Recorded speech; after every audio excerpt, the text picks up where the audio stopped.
चलिए अब खबरों में आगे बढ़ते हैं। उत्तर प्रदेश की नई जनसंख्या की नीति इन दिनों चर्चा में है।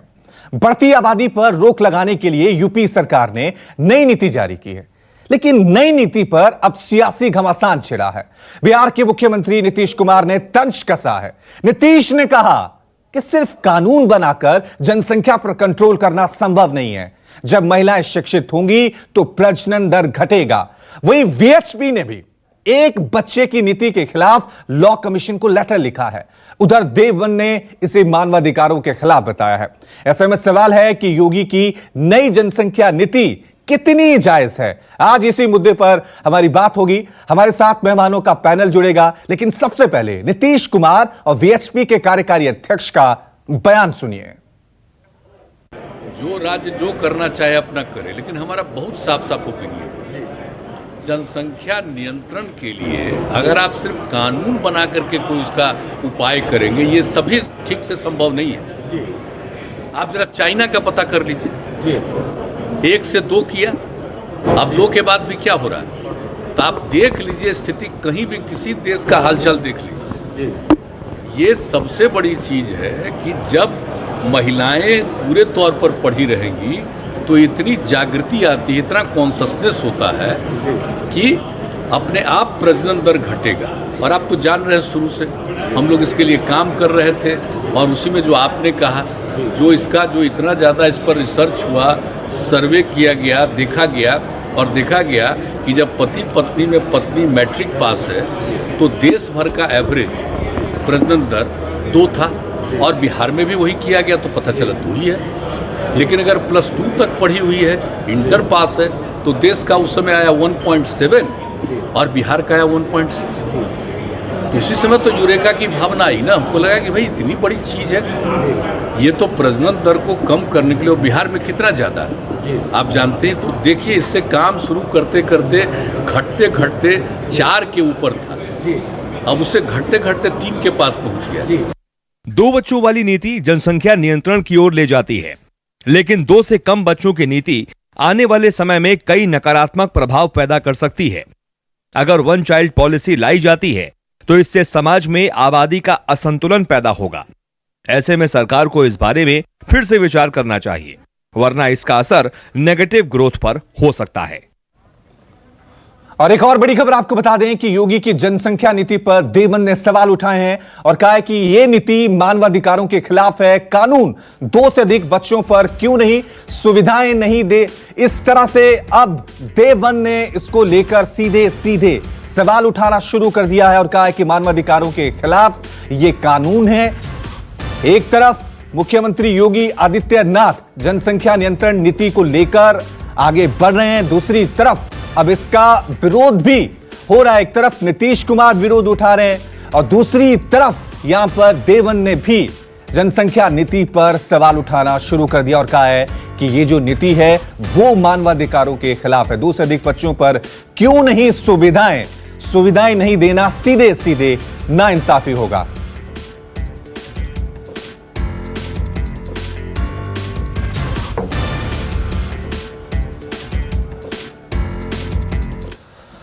तो यूपी की बढ़ती आबादी पर मुख्यमंत्री योगी आदित्यनाथ का प्लान क्या है, वो हम आपको समझाने की कोशिश कर रहे हैं कि जनसंख्या को लेकर जो नया ड्राफ्ट तैयार हुआ है उसमें 2 बच्चों को लेकर क्या नीति है, जरा उसे समझिए। 2 बच्चों वालों को सरकारी नौकरी में 2 इंक्रीमेंट ज्यादा होगा, सरकारी नौकरी में प्रमोशन मिलेगा, हाउसिंग स्कीम में छूट दी जाएगी, पानी और बिजली टैक्स में भी छूट मिलेगी। वहीं अगर 2 से ज्यादा बच्चों पर नुकसान की बात करें तो उन्हें सरकारी योजनाओं का फायदा नहीं मिलेगा, सरकारी नौकरियों में मौका नहीं मिलेगा, निकाय पंचायत चुनाव वो नहीं लड़ सकेंगे, राशन कार्ड में 4 सदस्यों का नाम होगा। आप देख सकते हैं कि यह ड्राफ्ट जो है तैयार किया गया, अभी लागू नहीं हुआ है, लेकिन योगी सरकार इसे लागू करने का प्लान बना रही है। अब देखना यह है कि जब यह नीति लागू करने की कोशिश की जाएगी, क्या सरकार को अपने अंदर ही विरोध झेलना पड़ेगा, क्योंकि एक के बाद एक यहां पर योगी सरकार की नीति पर पहले नीतीश कुमार ने सवाल उठाए, उसके बाद वीएचपी की तरफ से ही लॉ कमीशन को एक लेटर लिखा गया है, उसमें भी विरोध जताया गया है। हम आपको समझाने की कोशिश कर रहे हैं कि यह जनसंख्या नियंत्रण नीति जो है, इससे क्या फायदा होगा, क्या नुकसान होगा, कौन विरोध कर रहा है, इसको लेकर हम लगातार चर्चा कर रहे हैं। और आज हमारे साथ कौन कौन से मेहमान बने हुए हैं इस मुद्दे पर चर्चा करने के लिए, उनसे भी आपका तारुफ करा देते हैं। हमारे साथ बीजेपी की तरफ से अनिला सिंह है, समाजवादी पार्टी की तरफ से हमारे साथ मनोज सिंह है, और साथ में हिंदू महासभा के राष्ट्रीय अध्यक्ष स्वामी चक्रपाणी महाराज, और साथ में हमारे साथ जेडीयू लीडर इम्तियाज अंसारी हैं, और जेपी के प्रवक्ता शुएब जमई हैं। तो सबसे पहले अनिला जी, मैं आपका रुख करूंगा। जनसंख्या नियंत्रण नीति, योगी सरकार इसको लेकर ड्राफ्ट तैयार कर चुकी है, अब लागू करने की बारी है, लेकिन इसका विरोध अब आपके सहयोगी कर रहे हैं। नीतीश ने सवाल उठाए हैं कि सिर्फ इस तरह से कानून बनाए जाने से जनसंख्या पर आप रुकावट नहीं डाल सकते, उसको रोक नहीं सकते। वीएचपी ने एक लेटर लिख दिया है लॉ कमीशन को, तो अब विरोधी इसका विरोध नहीं कर रहे हैं, आपके सहयोगी भी इसका विरोध कर रहे हैं। रवि जी, अधिकार है ये अधिकार हमारे संविधान ने दिया है कि अगर राइट टू स्पीच जिसको बोलते हैं, अगर आप किसी बात से सहमत नहीं है तो आप बिल्कुल आप बता सकते हैं, बोल सकते हैं, लिख सकते हैं, कुछ भी कर सकते हैं। कोई भी आप अपना हथियार जो है आजमा सकते हैं इस पे। और जहां तक बात रही हमारे सहयोगी दल की, जेडीयू की, बिहार में जो हमारे अलायंस पार्टनर हैं, एनडीए के पॉलिटिकल अलाय भी हैं, देखिए ऐसा है कि बिहार में हो सकता है कि वो कामयाब ना हो पाए, हाँ उत्तर प्रदेश में हो सकती है। हर एक जो राजनेता होता है, लीडर होता है, जो लीड करता है अपनी टीम को, अपने राज्य को, अपने राष्ट्र को, उसकी एक विचारधारा होती है, काम करने का एक तरीका होता है। मुझे पूरा विश्वास है जिस तरीके से योगी आदित्यनाथ जी का आपने वर्किंग देखी होगी, जो वो कहते हैं वो करके दिखाते हैं। अगर वो ये पॉलिसी लेकर आए हैं जिसमें कि आपको पता है अभी इनपुट भी लिया जा रहा है, सबसे इनपुट लिया जा रहा है, तो वीएचपी भी अपना इनपुट दे सकती है, जेडीयू भी अपना इनपुट दे सकती है, दारुल भी अपना इनपुट दे सकती है। जो इस चीज मतलब अपना इनपुट देके इसमें कुछ चेंजेस लाना चाहते हैं तो बिल्कुल अपना इनपुट दे सकते हैं। इवॉल्विंग पॉलिसी है ये, परंतु मुझे लगता है उत्तर प्रदेश के लिए ये नीड ऑफ आर है। लगभग 25 करोड़ की आबादी है हमारे उत्तर प्रदेश की। अगर देखा जाए तो विश्व में शायद 3 ऐसे राष्ट्र हैं जिनकी आबादी हमसे ज्यादा है, बाकी जो या तो हमारे बराबर है या हमसे कम है। तो इतने बड़ी आबादी को सस्टेन करने के लिए, जो कि अगर एरिया वाइज देखा जाए तो इतना सस्टेन नहीं कर सकता उत्तर प्रदेश। राष्ट्र के जो 40%, मोर देन 40% जो सबसे आबादी वाले शहर है वो मेरे प्रदेश में आते हैं। तो यहाँ के चाहे रिसोर्सेज जो है वो डिप्लीट हो रहे हैं, हम क्या देकर जाएंगे आगे आने वाली पीढ़ियों में। जो वेस्टेड, जो लास्ट डाटा इकट्ठा हुआ था 2016 का, वो वेस्टेड पॉपुलेशन में एक सर्ज आया, जबरदस्त सर्ज आया है। तो हमें उन बच्चियों के बारे में भी सोचना है जिनकी जल्दी शादी कर दी जाती है, अनिला जी, और उनके बच्चे पैदा होने लगते हैं, मशीन नहीं लेकिन बनाना। अनिला जी, एक सवाल यहां पर जरूर उठेगा, जब विधानसभा चुनाव नजदीक आए तभी इस कानून को लाने की क्या जरूरी थी? पिछले 4 साल से सरकार जागरूक कर सकती थी इस जनसंख्या को रोकने के लिए, और कदम क्यों नहीं उठाए गए? नीतीश ने जिस तरह से सवाल उठाया कि अगर महिलाएं शिक्षित होंगी, महिलाओं को जागरूक किया जाएगा, तो उसके जरिए भी जनसंख्या को रोका जा सकता है। सिर्फ लोगों में कानून का डर पैदा करके ही आप जनसंख्या रोकने की ये रणनीति, ये ड्राफ्ट क्यों तैयार कर रहे हैं? देखिए, कानून का डर नहीं होता है ऐसा। अगर कानून का डर होता तो यहाँ पे हत्याएं नहीं होती, लूट नहीं होती। कानून बनता है और इसलिए बनता है कि मेजॉरिटी ऑफ पॉपुलेशन जो है उसको फॉलो करे, और जो नहीं करते हैं उसका उनको खामियाजा उठाना पड़ता है। दूसरी बात है ये पॉलिसी है। तीसरी बात बिल्कुल सही कह रहे हैं, हम नहीं सब जानते हैं कि एजुकेशन जो होता है, शिक्षा जो होती है, उससे बड़ा हथियार तो कोई है ही नहीं। पर क्या हम हाथ पे हाथ रखकर बैठे रहे कि 100% विमेन लिटरेसी हो जाए उत्तर प्रदेश में, तब ये सब चीजें कंट्रोल में आ जाएंगी? टाइमिंग को लेकर सवाल है। नहीं, हम साइड टाइमिंग को लेकर सवाल है कि जब चुनाव नजदीक है तभी क्यों लाए, पहले क्यों नहीं लाए? मैं दे रही हूँ, उत्तर दे रही हूँ। तो हम हाथ पे हाथ रखकर नहीं बैठ सकते हैं ना, तब तक तो पता नहीं कितना बड़ा पॉपुलेशन एक्सप्लोजन यूपी में हो चुका होगा। अब टाइमिंग की बात होती है। 2017 में हम सत्ता में आए, ठीक है, तो इसमें बहुत सारा स्पेड वर्क, रिसर्च वर्क चाहिए होता, तो 2018 में हम नहीं ला सकते थे। अगर हाइपोथेटिकली ले भी आते तो आप कहते 19 का चुनाव है ना जी, आप इसलिए ये पॉपुलर पॉलिसी लेकर आ रहे हैं, क्योंकि हर एक व्यक्ति उत्तर प्रदेश में अगर राजनीति नहीं कर रहा है तो उसकी इच्छा है कि ये बिल आ जाता। जो कि ये पॉलिसी लेके ठीक आ है, गए ठीक है। महाराज जी। नहीं, बात करने 22 तक आने दीजिए ना मुझको, ठीक है। फिर हमने 20 में 2 बहुत सख्त कानून लेकर आए, जिसके वजह से हमने देखा था कि Indian national confuse party, Yadav ji की पार्टी, बहन जी की पार्टी छाती पीट पीट कर रोए कि अरे अरे ये क्या हो गया, सीए में जो जिन लोगों ने प्रॉपर्टी डैमेज करी थी उनसे क्यों खामियाजा लोगे, एंटी कन्वर्जन लॉ जो है इतना सख्त कैसे आ गया, और हमने देखा बहुत सख्ती से इंप्लीमेंट हुआ। अब आ गया 21, हम ये पॉलिसी लेकर आ गए, तो अब कह रहे हैं 22 में चुनाव है, क्यों लेकर आ गए। 22 या 23 में लाते तो कहते हैं कि 24 में चुनाव है, क्यों लेकर आ गए। तो टाइमिंग तो बिल्कुल परफेक्ट है। ठीक है, मैं मनोज सिंह जी से जवाब लेता हूं। मनोज जी, अगर सरकार ये कोशिश कर रही है, उत्तर प्रदेश की जनसंख्या इस वक्त 25 करोड़ के करीब पहुंचने वाली है, और लगातार ये सवाल उठ रहे थे कि देश के विकास में अगर कोई चीज सबसे बड़ी बाधा है तो वो है जनसंख्या। अगर रोकने के लिए सरकार कदम उठा रही है तो फिर आपको आपत्ति क्या है? आपत्ति इस बात की नहीं है कि ये कानून ला रहे हैं। जो अनिला जी जो बात अपने शुरुआती बातचीत में इन्होंने कहा कि हमें बच्चियों की शादी की और बढ़ते हुए लोगों की जनसंख्या की बड़ी चिंता है, बच्चियों की शादी पहले हो जाती, उसके लिए तो हालांकि कानून बना हुआ है। अनिला जी, शादी, बच्चियों के शादी से पहले भारतीय जनता पार्टी के दुशासनी शासन को उत्तर प्रदेश में जो लखीमपुर खीरी से लेके बलरामपुर से लेकर के जो बनारस तक और बनारस से लेके मेरठ तक जो बच्चियों का चीर हरण हो रहा है, जो चंदौली में बहन बेटियों के साथ हुआ, आजमगढ़ में हुआ, तो उनके चीर हरण का जो दुशासनी शासन चल रहा है उसकी अगर चिंता की जाए शादी से पहले तो बहुत वाजिब होगा, क्योंकि शादी तो तब होगी ना जब बेटियां बचेंगी। अब बेटियों को समूल नाश करने का ही योगी के गुंडों ने ठेका उठा रखा है। और ये जो सवाल इसलिए, ये विमर्श इसलिए खड़ा किए जा रहे हैं कि उत्तर प्रदेश में विगत 4.5 सालों में उत्तर प्रदेश की योगी आदित्यनाथ जी की सरकार ने, आपने भी देखा कि एक नौकरी उन्होंने दिखाया अपने ट्विटर हैंडल से, एक लेखपाल की, उत्तर प्रदेश अधीनस्थ कर्मचारी चयन आयोग के तहत। उसको भी जब लोगों ने छानबीन करा, लोग जागरूक लोगों ने, तो वो भी फर्जी निकली। रोज उत्तर प्रदेश में आए दिन, अभी आप आज आपकी बता रहे हैं, पूरे प्रदेश से टेट और सी टेट के युवा उत्तर प्रदेश की राजधानी में सड़कों पर जनसंख्या योगी जी की जनसंख्या नियंत्रण नीति पे हम बात कर रहे हैं, उसका आप समर्थन करते नहीं करते हैं? महिला सुरक्षा, रोजगार एक मुद्दा है, लेकिन जनसंख्या को रोकना है, उसके लिए कुछ तो आगे बढ़ना होगा ना, कुछ तो कदम आगे बढ़ाने ही होंगे ना। इसके व्यवहारिक पहलू ये हैं कि जब देश में जो शिक्षा है, शिक्षा ऐसा एक माध्यम है, समाज में शिक्षा एक माध्यम है जिससे बहुत तरह के सुधार आप कर सकते हैं। पहले आपने देखा होगा कि पूरे नेशनल वाइड जो फर्टिलिटी रेट था, जो प्रजनन दर था, वो 4 पॉइंट समथिंग था, आज वो घट करके 2 पॉइंट समथिंग हो गया है।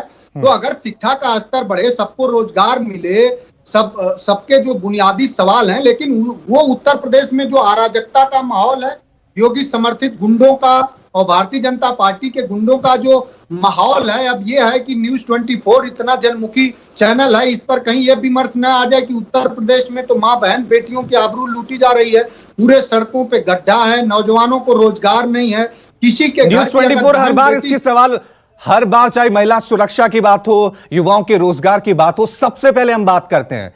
लेकिन सवाल यह भी है कि देश के विकास को आगे बढ़ाना है, क्या उसे जनसंख्या नीति के जरिए, यानी कि जनसंख्या पे रोक लगाकर ही आगे बढ़ाया जा सकता है? इस पे हम चर्चा कर रहे हैं, तमाम मेहमान हमारे साथ बने हुए। प्रदेश की नई जनसंख्या की नीति इन दिनों चर्चा में है। बढ़ती आबादी पर रोक लगाने के लिए यूपी सरकार ने नई नीति जारी की है, लेकिन नई नीति पर अब सियासी घमासान छिड़ा है।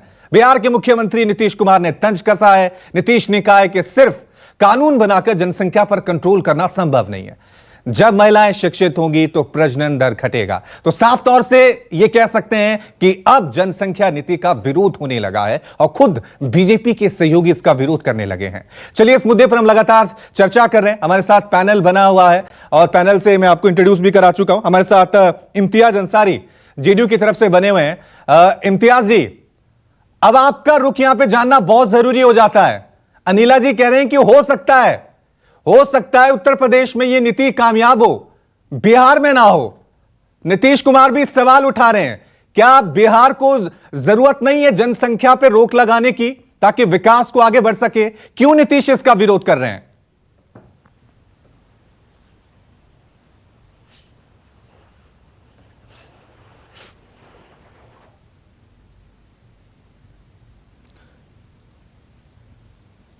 माननीय मुख्यमंत्री जी नीतीश कुमार जी ने बिहार में इसका एक्सपेरिमेंट कर करके वो देख चुके हैं। और शिक्षा जो माननीय मुख्यमंत्री जी ने बताया जिस बिंदु पे कि महिलाओं में शिक्षा से आप जनसंख्या नियंत्रण कर सकते हैं, ये नीति जो है बिहार में कई सालों से 2005 के बाद से माननीय मुख्यमंत्री नीतीश कुमार जी इस पे काम किया, जिसका रिजल्ट पॉजिटिव नजर आया।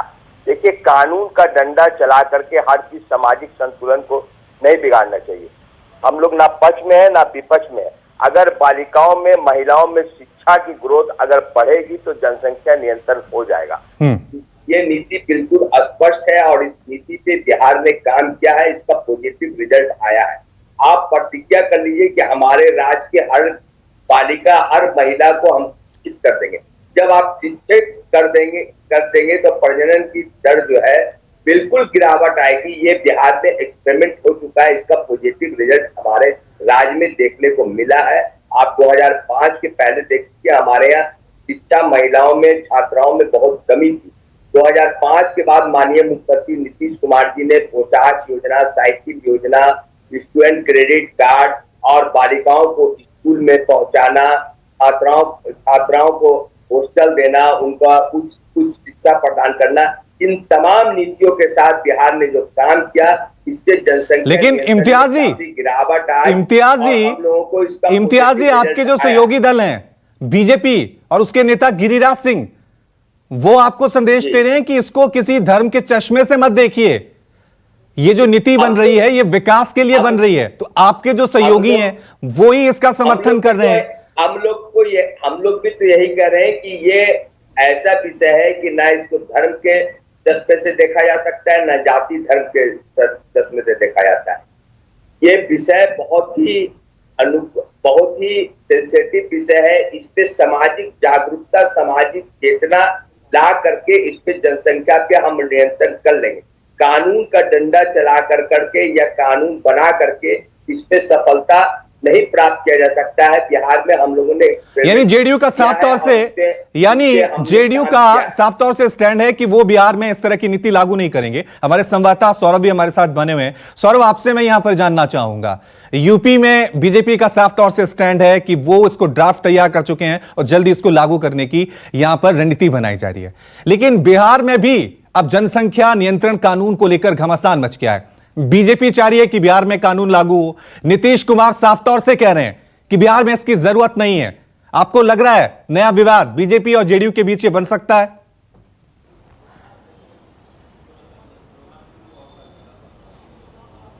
जी बिल्कुल। सबसे पहले मैं आपको बताना चाहूँगा कि जनसंख्या नियंत्रण कानून को लेकर बिहार में काफ़ी दिलचस्प स्थिति पैदा हो गई है। जदयू के अंदर ही दो फाड़ दिखाई दे रहा है। अगर हम नीतीश कुमार की बात करें तो नीतीश कुमार ने कहा कि शिक्षित यानी महिलाओं को शिक्षित करने से ही जनसंख्या की जो वृद्धि है उसको रोकी जा सकती है। लेकिन दूसरी तरफ अगर जदयू के संसदीय बोर्ड के अध्यक्ष उपेंद्र कुशवाहा की बात करें तो उनका कहना है कि यह जो नीति है यानी जनसंख्या नियंत्रण कानून जो है यह काफ़ी अच्छी साबित होगी बिहार के लिए, और निश्चित तौर पर अगर यह कानून लागू होता है तो बिहार के जो आम लोग हैं उन तक विकास पहुंचेगा। तो ये जदयू की बात है। जदयू में दो फाड़ साफ तौर पर दिखाई दे रही है। दूसरी तरफ अगर बिहार बीजेपी की बात करें तो एक तरफ गिरिराज सिंह इस कानून की सराहना कर रहे हैं, वह कह रहे हैं कि बिहार में भी यह कानून होनी चाहिए। लेकिन दूसरी तरफ बिहार के सांसद, राज्यसभा सांसद अगर सुशील कुमार मोदी की बात करें तो वह नीतीश कुमार का समर्थन कर रहे हैं। वह कह रहे हैं कि जनसंख्या तभी रोकी जा सकती है जब राज्य की जो महिलाएं हैं वह शिक्षित होगी। तो निश्चित तौर पर बिहार में काफी अजीबोगरीब स्थिति पैदा हो गई है, एक तरफ बीजेपी में तो दूसरी तरफ जदयू में भी जनसंख्या नीति ठीक है सौरभ को लेकर दो ठीक है सौरभ, क्योंकि बिहार में गिरिराज सिंह का बयान साफ तौर से था कि इसको धर्म के चश्मे से ना देखा जाए, यह देश के विकास के लिए जरूरी है। हिंदू महासभा के राष्ट्रीय अध्यक्ष स्वामी चक्रपाणी महाराज हमारे साथ बने हुए। चक्रपाणी महाराज, आपसे मेरा सीधा सवाल है, मैंने सुना था आपको डिबेट में जिसमें आप इसका समर्थन कर रहे थे, लेकिन अब खुद विश्व हिंदू परिषद इसका विरोध कर रही है कि एक बच्चे की पॉलिसी समाज के लिए ठीक नहीं है।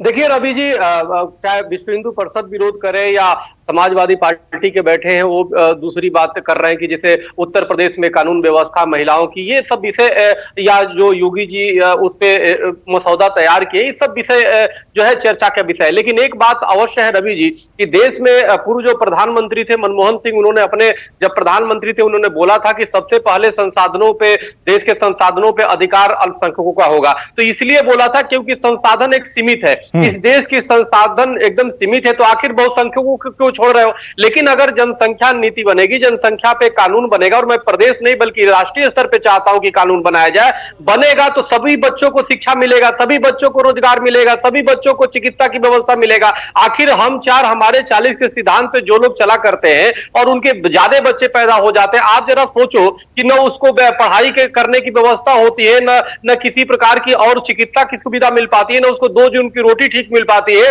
और उसका परिणाम क्या होता है, समाज में अनैतिकता बढ़ता है, समाज में लूट मार होता है, और समाज में अनेक प्रकार की जो आपराधिक गतिविधियां होती है, क्योंकि उसको सही संरक्षण नहीं मिल पाता, इसलिए होता है। तो जनसंख्या नियंत्रण कानून देश की आवश्यकता है और ये बनना चाहिए, और पूरे राष्ट्रीय स्तर पे बनना चाहिए, और बनना चाहिए, और राष्ट्रीय स्तर पे बनना चाहिए, राष्ट्रीय स्तर पे बनना चाहिए। शोएब जमई हमारे साथ बने हुए हैं। जमई साहब, देश में ये नारा बहुत सालों से हम सुन रहे हैं, हम दो हमारे दो, लेकिन उसके बावजूद भी देश की जनसंख्या आज 135 करोड़ से ज्यादा हो गई है। तो नारों से, जागरूकता से, क्या सिर्फ इसी से हमें जनसंख्या पे रोक लगा सकते हैं, जनसंख्या बढ़ने से रोक सकते हैं? कानून बन रहा है तो फिर आपत्ति क्यों है? नहीं, आपने अपने शब्द मेरे जुबान में डाल दिया, मुझे तो कोई आपत्ति नहीं है, बल्कि मैं तो ये कहता हूं कि भाई बड़ी उल्टी गंगा बह रही है। पहले हमेशा ये परसेप्शन था कि भाई बहुसंख्यक समाज से कोई दाढ़ी टोपी वाला आएगा उसका विरोध कर देगा, लेकिन यहाँ उल्टा हो रहा है। यहाँ तो वीएचपी, विश्व हिंदू परिषद इसका विरोध कर रही है, नीतीश जी जो बीजेपी के सहयोगी हैं वो विरोध कर रहे हैं, खुद बीजेपी के जो पूर्व उप मुख्यमंत्री रहे सुशील कुमार मोदी वो भी इसका विरोध कर रहे हैं। तो गंगा उल्टी बहनी शुरू हो गई है, जो पहले परसेप्शन था वो टूट रहा है। मैं तो एक कदम आगे, सही बता रहा हूँ, ये लेकिन देवन ने, आपको बता दूं देवन ने इसका विरोध किया है और कहा है कि ये जो नया कानून है जो बनने जा रहा है ये मानवाधिकारों के खिलाफ है। विरोध तो समाज में भी उठे हैं ना सर। मैं बस 10 सेकंड 20 सेकंड एक बात कह लूं, उसके बाद आप कहिएगा कि मैं तो इससे, योगी जी ने जो कानून बनाया है कि भाई जिसको 2 बच्चों से ज्यादा हो उसको सरकारी नौकरी नहीं देंगे या फिर सुविधाओं से वंचित रख देंगे, इससे एक कदम आगे चल के एक बात मैं कह रहा हूँ कि ऐसा भी कानून बनना चाहिए, एक ऐसा प्रावधान आना चाहिए। देखिएगा अभी चक्रपाणी महाराज जी खुश हो जाएंगे इस बात पे कि भाई जिनके बच्चे ना हो उनको सरकारी नौकरी दीजिए, और जिनकी शादी ना हो उनको मुख्यमंत्री बनाइए, और जो फैमिली छोड़ के भाग गया हो उसको प्रधानमंत्री बनाइए। इससे करने से हमारे बहुत सारे मित्रों का भला हो जाएगा और चक्रपाणी महाराज से ज्यादा खुश हर चीज में शोएब जी जैसे लोग जो है ना, सबसे बड़ी समस्या यही है कि शोएब जैसे लोग जो है सिर्फ ये हर चीज का राजनीतिकरण करते। देखिए उपहास उड़ा रहे हैं आज देश की सबसे बड़ी, आज इन्हीं के समाज के लोग गरीबी में जी रहे हैं, बच्चों को सही शिक्षा नहीं मिल रहा है, बैठ के राजनीति कर रहे हैं। कितनी दुर्भाग्य की बात है, आप अपने समाज का मजाक उड़ा रहे हो। कितनी शोएब जी, कितनी दुर्भाग्य है, आप मजाक उड़ा रहे हो अपने समाज का। आप चाहते हो कि आपका समाज गरीबी अवस्था में जी, आप चाहते हो कि आपके समाज के लोग शिक्षा में रहे और आप उसका राजनीतिकरण करो।